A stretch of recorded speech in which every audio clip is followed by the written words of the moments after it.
तो एक बार जोरदार तालियों की गुजारिश मैं आपसे करूंगा। इस सत्र की हम शुरुआत करें। अब मेरे साथ हैं सुहेलदेव, भारतीय समाज पार्टी के राष्ट्रीय महासचिव शशि भूषण जी। शशि भूषण जी, पहला सवाल तो मेरा ये आपसे, क्या रहा आखिर चिराग पासवान पसंद क्यों नहीं आई या उनकी पार्टी पसंद क्यों नहीं आई? क्या रही वजह कि पार्टी आपने बदली? देखिए, राजनीतिक हमेशा संभावनाओं के ऊपर निर्भर करता है। मुझे यहाँ बहुत सारी ऐसी संभावनाएं दिखी जो हमें प्रभावित की जी, और यही मूल वजह रहा कि मैं एलजेपीआर को छोड़कर और सुहेलदेव भारतीय समाज पार्टी को ज्वाइन किया। जी, लेकिन एक बात बताइए, आपने पार्टी बदली है, अब सुहेलदेव समाज पार्टी के साथ आप हैं। उत्तर प्रदेश के बाद बिहार में क्या स्पेस देख रहे हैं आप? खुद के लिए क्या स्पेस देख रहे हैं? अगर सीट की बात की जाए, सबसे पहले कौन सी सीट से चुनाव लड़ेंगे? मैं उससे पहले मैं सुहेलदेव भारतीय समाज पार्टी के बारे में आपको परिचित कराना चाहूँगा जी, कि यह पार्टी पिछले 20 सालों से बिहार में लगातार काम कर रही है। कई चुनाव भी लड़ी हैं, खास तौर पे बॉर्डर एरिया में जो इनके मैंडेट हैं वो डाई हार्ड फैन के रूप में हैं।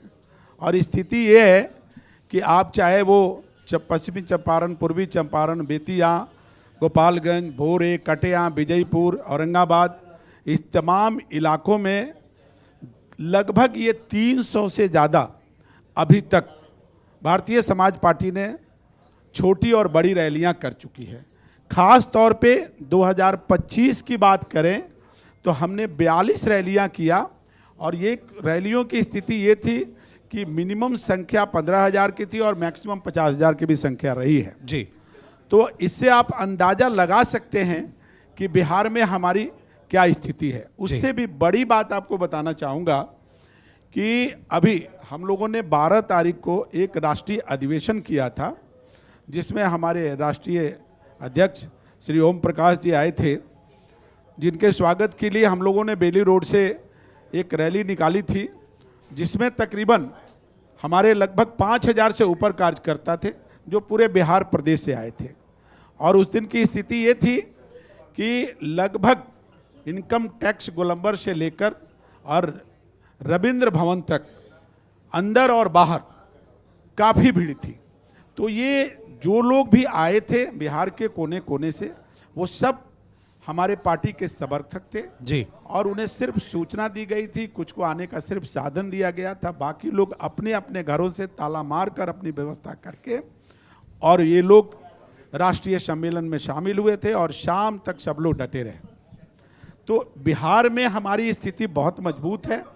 पटना में भी अब हम लोग बहुत मजबूती से काम कर रहे हैं और निश्चित तौर पर इस चुनाव में हमारी जलवा दिखेगी। लेकिन वो सीट कौन सी सीट से चुनाव लड़ेंगे उसका उत्तर नहीं दिया आपने। सीट की जहाँ तक बात है तो वैसे तो मैं बैकुंठपुर हमारा गृह क्षेत्र हुआ, मैं उस सीट पर काम कर रहा हूँ।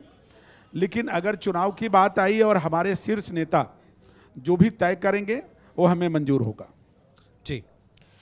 शशि जी, आपने कहा कि इतने लंबे समय से आपकी पार्टी रैली कर रही है, आपने ये भी बताया कि आपके राष्ट्रीय अधिवेशन में बहुत सारी भीड़ रही, तो फिर ये सारी चीज़ें वोट में क्यों नहीं कन्वर्ट हो पाती हैं? जबकि आपकी पार्टी जो है वो, जैसा आप बता रहे हैं कि विधानसभा चुनाव भी लड़ चुकी है, ठीक है, आप अलायंस में थे। देखिए, पूर्व में कुछ ऐसी संभावनाएं रही।